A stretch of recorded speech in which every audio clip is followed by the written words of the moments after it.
कैसे आप लोग। तो फ्रेंड्स फिर से एक नए टॉपिक के साथ आपके साथ आ चुके हैं। टॉपिक हमारे पास फ्रेंड्स रहेगा आज उत्तर मौर्य काल, गुप्त काल, गुप्तोत्तर काल, हर्षवर्धन काल। ठीक है, इससे पहले मैंने कौन सा टॉपिक कंप्लीट किया पहले मैं को बता दूं आपको। हमने जो टॉपिक कंप्लीट किया फ्रेंड्स वो किया हमने बौद्ध धर्म और जैन धर्म। और फ्रेंड्स CET मेंस का पेपर हो चाहे आपका ग्रुप डी का पेपर हो, जो भी पेपर है, तो ये सारे इंपॉर्टेंट क्वेश्चन फ्रेंड्स सिर्फ कराए जा रहे हैं आपको। ठीक है, तो ये करा दिया, पिछली वीडियो जाके देख सकते हैं। अब यहाँ से क्वेश्चन स्टार्ट करते हैं। जूनागढ़ अभिलेख किस शासक ने जारी करवाया था? तो जूनागढ़ अभिलेख फ्रेंड्स यहाँ पे आएगा रुद्र दामन ने। किसने? रुद्र दामन। ये है क्या, देखिए फ्रेंड्स।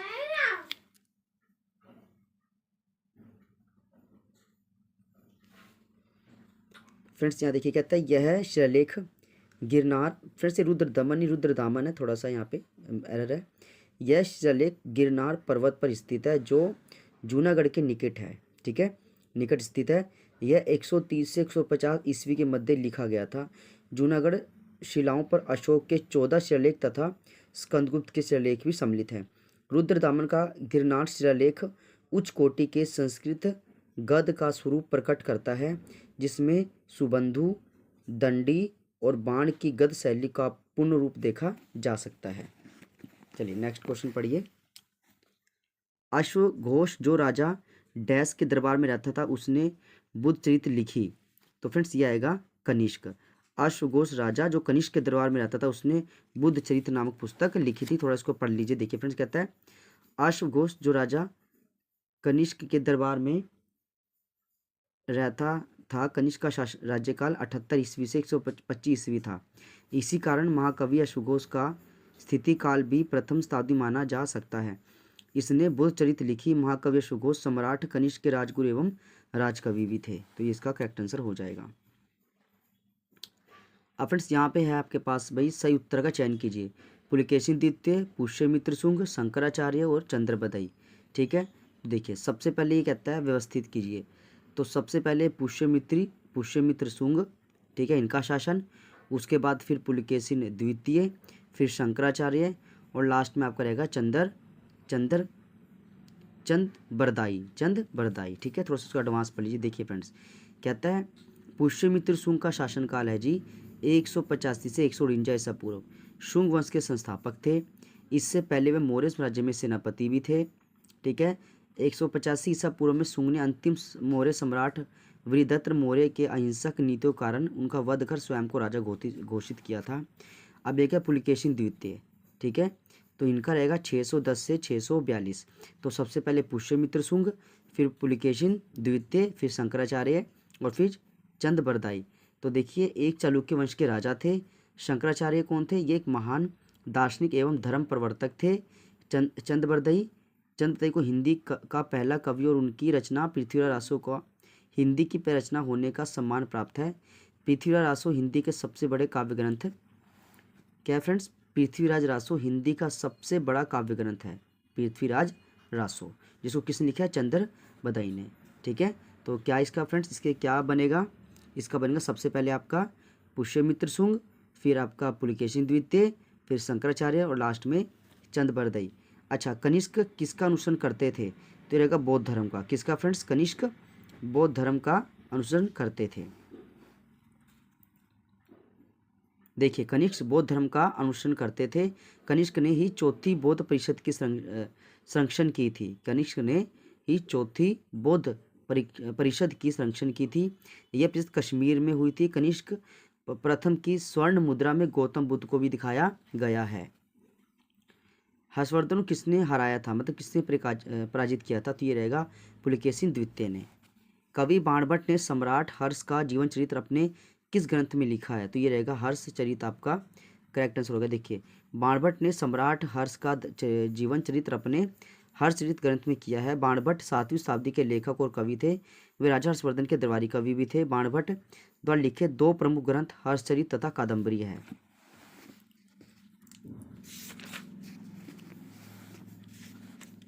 राजा हर्षवर्धन ने एक प्रसिद्ध नाटक डैश लिखा है। तो ये है नागानंदम। क्या है फ्रेंड्स? नागानंद। देखो हर्षवर्धन एक प्रमुख नाटककार थे। उन्होंने नागानंद, रत्नावली, प्रियदर्शिका और संस्कृत साहित्य के प्रसिद्ध नाटक लिखे हैं। हर्षवर्धन स्वयं पंडित भी थे। वह वीणा बजाने में निपुण थे। तो इसका क्या फ्रेंड्स देखिए, राजा हर्षवर्धन एक प्रसिद्ध नाटक लिखा, जिसका क्या नाम था, नागानंद। क्या था, नागानंद। हर्षवर्धन ने क्या लिखा फ्रेंड्स, नागानंद, प्रियदर्शिका और रत्नावली। हेनसांग किसके शासन के दौरान आया था, तो ये हर्षवर्धन के समय में आया था फ्रेंड्स हेनसांग। ठीक है, तो इसको पढ़ लीजिए। देखिए हेनसांग हर्षवर्धन शासनकाल में आया था, 634-635 ईस्वी में भारत आया था। वह भारत में लगभग 15 साल तक रहा। हेनसांग द्वारा लिखित पुस्तक सीयूकी में अपनी यात्रा में उन्होंने हर्षकालीन भारत की सामाजिक, आर्थिक, धार्मिक संस्कृति का सुंदर वर्णन भी किया है। हर्षचरित किसने लिखा, तो हर्षचरित लिखा आपका बाणभट्ट ने। ठीक है फ्रेंड्स, देखिए हर्षचरित बाणभट्ट द्वारा लिखी गई थी। बाणभट्ट हर्षवर्धन के राजकवि भी थे। बाणभट्ट 7वीं शताब्दी के कवि और लेखक थे। इन्होंने दो प्रमुख ग्रंथ भी हैं, हर्षचरित तथा कादम्बरी, तथा बाणभट्ट द्वारा लिखा गया है। यानी हर्षचरित और कादम्बरी बाणभट्ट ने लिखा है। कादम्बरी दुनिया का पहला उपन्यास था। तो फ्रेंड्स ये आपको याद रखना है, दुनिया का पहला उपन्यास कौन सा था, तो उसका रहेगा कादम्बरी। और हर्षवर्धन द्वारा रचित नाटक रत्नावली, प्रियदर्शिका और नागानंद इसका करेक्ट आंसर हो जाएगा। निम्नलिखित में से कौन सी राजा हर्षवर्धन की रचना नहीं है, तो फ्रेंड्स ये रहेगा आपका कादम्बरी, इसका करेक्ट आंसर है। निम्नलिखित में से कौन सी बाणभट्ट की रचना है, तो फ्रेंड्स बाणभट्ट की रचना इसमें कौन सा रहेगा आपका, हर्षचरित। क्या रहेगा फ्रेंड्स, हर्षचरित। ठीक है, देखिए जो सूर सागर है फ्रेंड्स वो किसका है, वो तो आपको फ्रेंड्स सूरदास, क्योंकि ये पेपर में भी फ्रेंड्स आ चुका है क्वेश्चन, सूर सागर किसका लिखा हुआ है फ्रेंड्स, तो ये रहेगा आपका सूरदास। देखिए हर्षचरित बाणभट्ट द्वारा संस्कृत में रचित एक ग्रंथ है और यह राजा हर्षवर्धन का जीवन चरित्र पर आधारित एक रचना है। बाणभट्ट 7वीं शताब्दी के लेखक और कवि थे। बाणभट्ट राजा हर्षवर्धन के दरबारी कवि थे। उनके दो प्रमुख ग्रंथ हैं, हर्षचरित तथा कादम्बरी, तथा कादम्बरी विश्व का पहला उपन्यास था। चीनी यात्री हेनसांग ने थानेसर की यात्रा का दौरा किसके शासन के दौरान किया था, तो इसका रहेगा हर्षवर्धन। तो चीनी यात्री हेनसांग ने थानेसर का दौरा किस राजा के समय किया था, इसका रहेगा फ्रेंड्स आपका हर्षवर्धन इसका। तो फ्रेंड्स देखिए ये क्वेश्चन फिर से वही रिपीट कर दिया, वही हर्षवर्धन हेनसांग हर्षवर्धन 634-635 ईस्वी में थानेसर में आया था, 15 साल तक भारत में रहा था। उस समय पुस्तक सीयूकी में जो है भारत के सामाजिक, आर्थिक, धार्मिक और का वर्णन भी किया है। नेक्स्ट क्वेश्चन देख लीजिए। राजा हर्षवर्धन ने कुरुक्षेत्र के पास थानेसर में अपनी राजधानी स्थापित की थी, तो ये कब की थी, 7वीं शताब्दी में। ठीक है फ्रेंड्स, तो ये आपका टॉपिक फ्रेंड्स खत्म हो जाता है। अब नया टॉपिक आपका फ्रेंड्स यहाँ पे स्टार्ट है, संगम युग और दक्षिण भारत के राज्य और उनके इंपॉर्टेंट क्वेश्चन। देखिए पुर्तगाली यात्री नुनीज विजयनगर दरबार में कब पहुंचा, तो ये फ्रेंड्स आपका आएगा नुनीज 1535 ईस्वी में पहुंचा था फ्रेंड्स। ठीक है, कौन सी पूर्व चालुक्य वंश की राजधानी थी, तो इसका फ्रेंड्स आपका रहेगा बादामी। चालुक्य वंश की राजधानी कौन सी थी, बादामी। ठीक है, चलिए नेक्स्ट क्वेश्चन पढ़िए। चालुक्य का राजधानी शहर था क्या था फ्रेंड्स, तो वो रहेगा आपका बादामी। चालुक्य का राजधानी शहर क्या था, बादामी, इसका ये आंसर हो जाता है। विजयनगर शहर तथा साम्राज्य की नींव किसके द्वारा रखी गई थी, तो फ्रेंड्स ये आपका आएगा हरिहर राय तथा बुक्का। कि क्या फ्रेंड्स, विजयनगर शहर तथा साम्राज्य की नींव किसके द्वारा रखी गई थी, तो इसका करेक्ट आंसर है फ्रेंड्स हरिहर राय तथा बुक्का। थोड़ा फ्रेंड्स को थोड़ा सा एक्स्ट्रा पढ़ लीजिए। देखिए कहता है हरिहर राय तथा उनके भाई बुक्का ने विजयनगर राज्य की नींव डाली थी। उन्होंने तुंगभद्रा नदी के दक्षिण तट पर स्थित क्या ये अणगोडी के आमने सामने दो नगर बसाए थे, विजयनगर और विद्यानगर।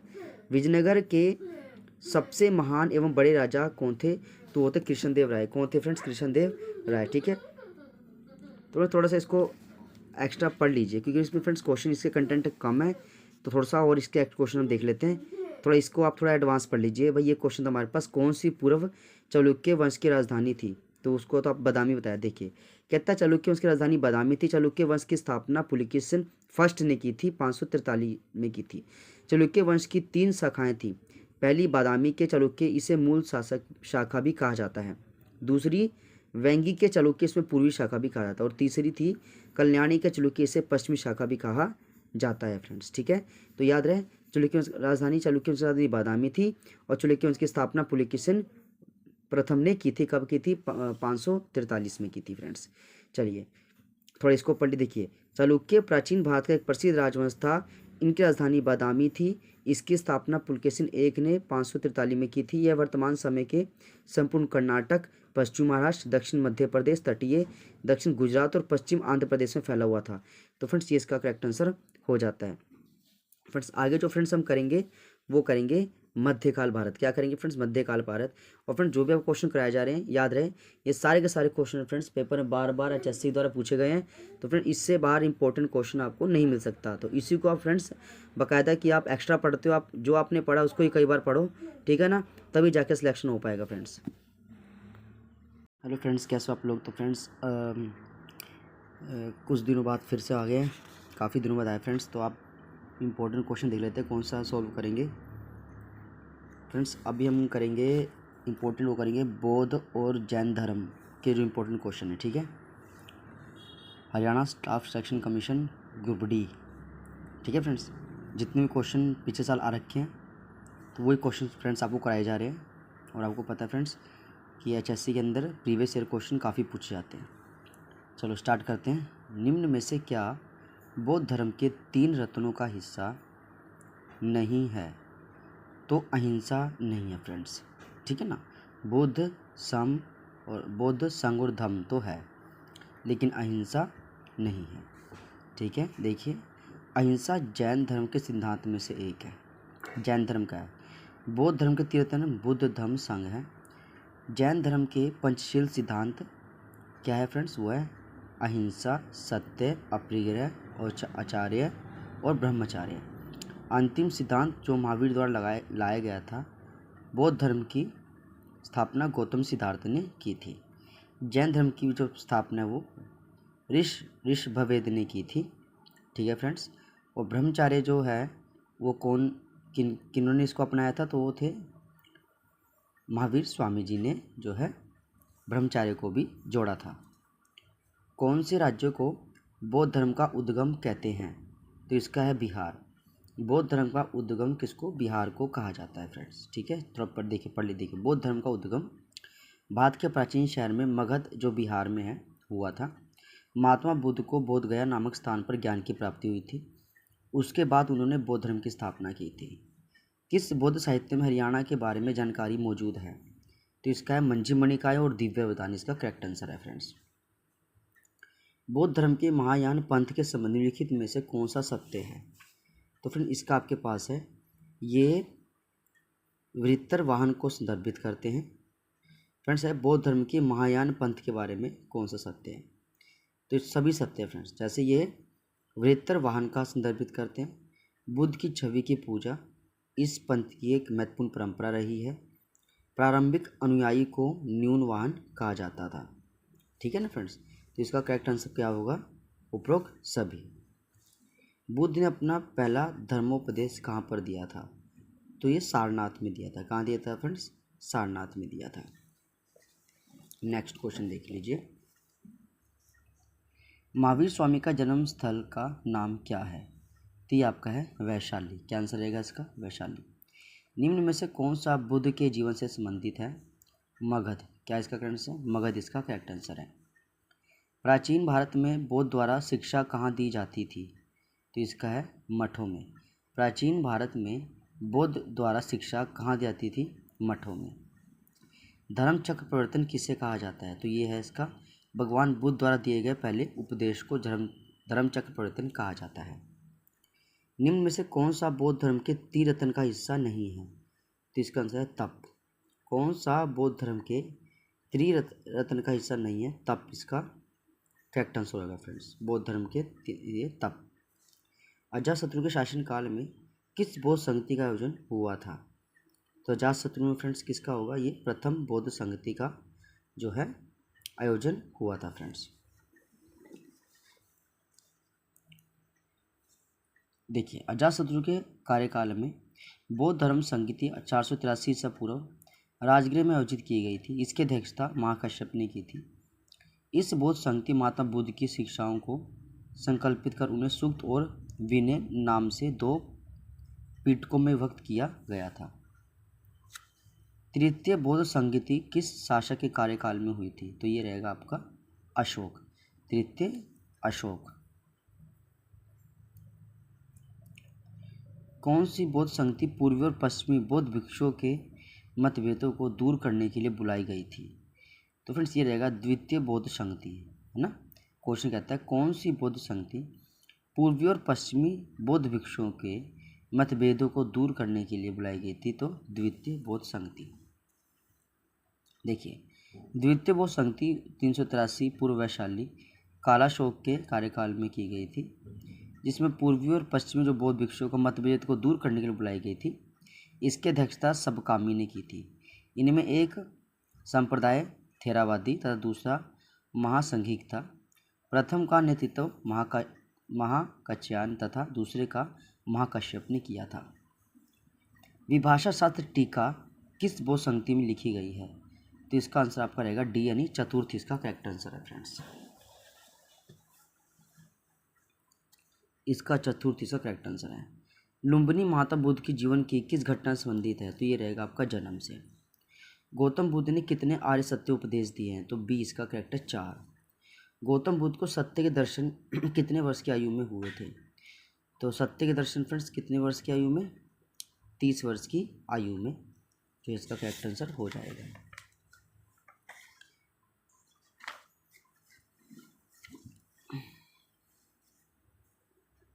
महात्मा बुद्ध ने अपना प्राण, ये इसका क्वेश्चन देख लीजिए फ्रेंड्स। महात्मा बुद्ध को सत्य के दर्शन कितने वर्ष में? तो इसका आंसर 35 है फ्रेंड्स। ये आएगा 35 वर्ष की उम्र में जो है इसका गौतम बुद्ध को सत्य के दर्शन की प्राप्ति हुई थी। ठीक है फ्रेंड्स, आगे देखिए। और 42 वर्ष की उम्र में महावीर जी को जो है ज्ञान की प्राप्ति हुई थी। महात्मा बुद्ध ने अपने प्राण कहाँ पर त्यागे थे? तो ये रहेगा आपका कुशीनगर में। देखिए, महात्मा बुद्ध 80 वर्ष की अवस्था में कुशीनगर में देवरिया जिला उत्तर प्रदेश में 483 ईस्वी पूर्व में निर्माण को प्राप्त हुए। इन्हें महापरिनिर्वाण कहते हैं। महात्मा बुद्ध की मृत्यु के बाद उनके अवशेषों को 8 भागों में बांटा गया तथा स्तूपों का निवारण उन्हें सुरक्षित रखा गया। स्तूपों का निवारण कर उन्हें सुरक्षित रखा गया। बुद्ध ने उपदेश देने में किस भाषा का प्रयोग किया था? तो यह आपका रहेगा पाली भाषा।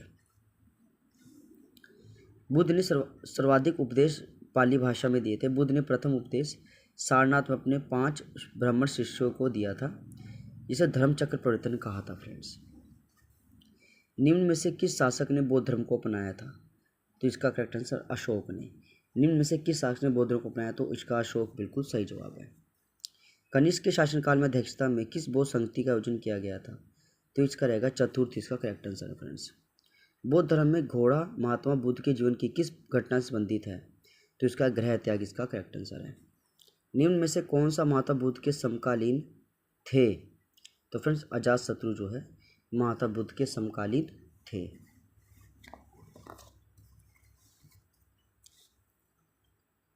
भगवान महावीर को ज्ञान प्राप्ति किस नदी के तट पर हुई? तो हुई थी ऋजुपालिका नदी के तट पर। महात्मा महावीर को ज्ञान की प्राप्ति की हुई थी ऋजुपालिका नदी के तट पर हुई थी फ्रेंड्स। जैन धर्म का विभाजन कब हुआ था? तो फ्रेंड जैन धर्म का विभाजन कब हुआ था? तो 380 ईसा पूर्व में जो जैन धर्म है 2 भागों बट गया था फ्रेंड्स। ठीक है, चलिए। भगवान महावीर का विवाह किसके साथ हुआ था? तो ये आपका रहेगा यशोदा। क्या रहेगा फ्रेंड्स? यशोदा के साथ विवाह हुआ था। निम्नलिखित में से किनका संबंध जैन धर्म से नहीं है? तो इसका रहेगा तथागत। निम्न में से किनका संबंध जैन धर्म से नहीं? तथागत इसका करेक्ट आंसर हो जाएगा। कुंडग्राम नामक स्थान का महावीर स्वामी से क्या संबंध है? तो ये आपके पास है, यह उनका जन्म स्थान है। क्या है? जन्म स्थान है फ्रेंड्स। कुंडग्राम नामक स्थान का भगवान महावीर से क्या संबंध था? तो यह उनका जन्म स्थान था। कुंडग्राम क्या था? महावीर स्वामी जी का जन्म स्थान था।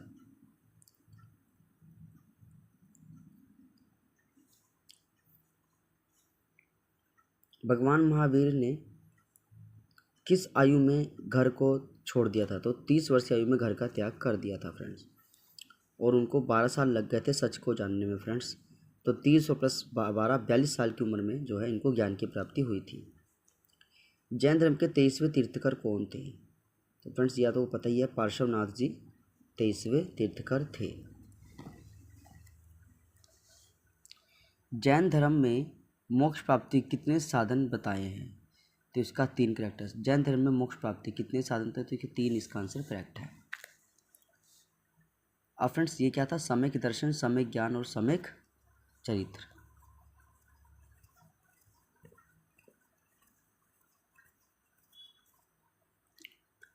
सम्यक दर्शन क्या था फ्रेंड्स? जैन तीर्थकों और उनके उपदेशों में विश्वास करना। ठीक है। सम्यक ज्ञान था, जैन धर्म उनके सिद्धांतों का ज्ञान होना चाहिए। चरित्र, जो कुछ जाना जा चुका है उसे करना, मतलब जो भी कुछ हम सीख चुके हैं उसे आम लोगों के जीवन में उतारना। ठीक है फ्रेंड्स। माता बुद्ध की मूर्ति का निर्माण किस शाखा के अंतर्गत हुआ था? तो माता बुद्ध की मूर्ति का जो निर्माण है वो होता महायान के। इसका करेक्ट आंसर रहेगा महायान। निम्न में से कौन सा नाम महावीर के नाम नहीं है? तो देखिए फ्रेंड्स, तथागत जो है महावीर के नाम नहीं है, जबकि जिन, निर्गत और अहर्त ये तो माने जाएंगे, लेकिन तथागत इसका आंसर सही हो जाता है फ्रेंड्स। देखिए, तथागत भगवान बुद्ध को कहते हैं फ्रेंड्स। तथागत किसको बोलते हैं? भगवान बुद्ध को कहते हैं। भगवान महावीर को कई नाम से जाना जाता है। निर्गत अर्थात बंधन, जिन का अर्थ होता है मतलब विजेता, अहर्त होता है योग्य। ठीक है। तो तथागत किसका नाम था? महात्मा बुद्ध का नाम था। ठीक है फ्रेंड्स। चलिए, प्रथम जैन संगति किसकी अध्यक्षता में हुई थी? क्वेश्चन है फ्रेंड्स, प्रथम जैन संगति किसकी अध्यक्षता में हुई थी? तो इसका आएगा स्थूलभद्र। क्या आंसर है? स्थूलभद्र 512। देखिए फ्रेंड्स, प्रथम जैन संगति 380 ईसा पूर्व स्थूलभद्र की अध्यक्षता में पाटलिपुत्र में हुई। प्रथम जैन संगति चंद्रगुप्त मौर्य के शासनकाल में हुई थी। इस समय में जैन धर्म तथा सम्मुति विजय के 12 अंगों का संपादन किया गया। इसी समय में जैन धर्म श्वेतांबर दिगंबर 2 भागों में बट गया। जैन धर्म के साहित्य क्या कहलाते हैं? तो इसका आंसर होगा आगम कहलाते हैं। क्या कहलाते हैं? आगम कहलाते हैं। जैन धर्म के प्रमुख केंद्र कौन से थे? तो मथुरा और उज्जैन इसका करेक्ट आंसर है। क्या फ्रेंड्स? मथुरा और उज्जैन इसका करेक्ट आंसर हो जाएगा। चलिए नेक्स्ट पढ़िए। अश्वघोष जो राजा डैश के दरबार में रहता था उसने बुद्ध चरित्र लिखी। ठीक है ना फ्रेंड्स। तो देखिए, अश्वघोष जो राजा कनिष्क के दरबार में रहता था, कनिष्क का राज्यकाल जो है 78 से 125 ईस्वी था। इसी कारण महाकवि अश्वघोष का शीतकाल में प्रथम शताब्दी माना जा सकता है। उसने बुद्ध चरित्र लिखी। महाकवि अश्वघोष सम्राट कनिष्क के राजगुरु एवं राजकवि थे। तो क्या था फ्रेंड्स इसमें कि भाई बुद्ध चरित्र लिखी, किसने लिखी? अश्वघोष ने लिखी फ्रेंड्स। ठीक है ना। और महाकवि अश्वघोष सम्राट कनिष्क के राजगुरु राजकवि भी थे फ्रेंड्स। कौन थे राजकवि? अश्वघोष। किस राजा के? कनिष्क के। चलिए नेक्स्ट क्वेश्चन थोड़ा पढ़ लीजिए अब उसको। एक मिनट फ्रेंड्स, जैन धर्म बस ये कुछ क्वेश्चन रह गए थे, एक बार इसको भी आप देख ही लेते। ये रह गए थे फ्रेंड्स। महात्मा बुद्ध की मूर्ति का निर्माण किस शाखा, ये तो महायान इसका बता दिया फ्रेंड्स। इनमें से कौन सा नाम महावीर के नाम नहीं, ये भी बता दिया। प्रथम जैन संगति की अध्यक्षता, ये रह गया था। प्रथम जैन संगति की अध्यक्षता हुई, तो इसका आएगा स्थूलभद्र इसका करेक्ट आंसर है फ्रेंड्स। जैन धर्म के साहित्य क्या कहलाते हैं? तो यह सी आगम कहलाते हैं। जैन धर्म साहित्य आगम कहलाते हैं फ्रेंड्स। जैन धर्म के प्रमुख केंद्र कौन से थे? तो ये थे मथुरा और उज्जैन इसका करेक्ट आंसर हो जाएगा।